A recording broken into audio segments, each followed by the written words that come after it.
এই উম্মত জাহান্নামে যাবে, কিন্তু হাতকড়ি থাকবে না, পায়ে বেড়ি থাকবে না, গলায় ছিকল থাকবে না। এই উম্মত জাহান্নামে গেলেও চেহারা কালো হবে না। জাহান্নামীদের চেহারা কালো, উঁচু হুম্মসওয়াদ্দা। ওলামাদেরকে জিজ্ঞাসা করেন, কোরআন বলতেছে এই উম্মতের চেহারা কালো হবে না। দারোগা মালিক জিজ্ঞেস করবে, এটা আবার কেমন আসামি? হাতকড়ি নাই, বেড়ি নাই, গলায় ছিকল নাই, চেহারা চকচকে, ভুলে কি চলে আসলো নাকি? আল্লাহ জবাব দিবে, মালিক আমার বন্ধুর উম্মত, খবরদার।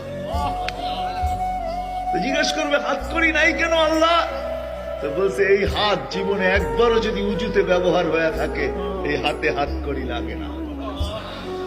পায়ে বেড়ি নাই, যেই পাও জীবনে একবারও আমার ঘরের দিকে হাইটা গেছে, ওই পায়ে বেড়ি লাগে না মালিক।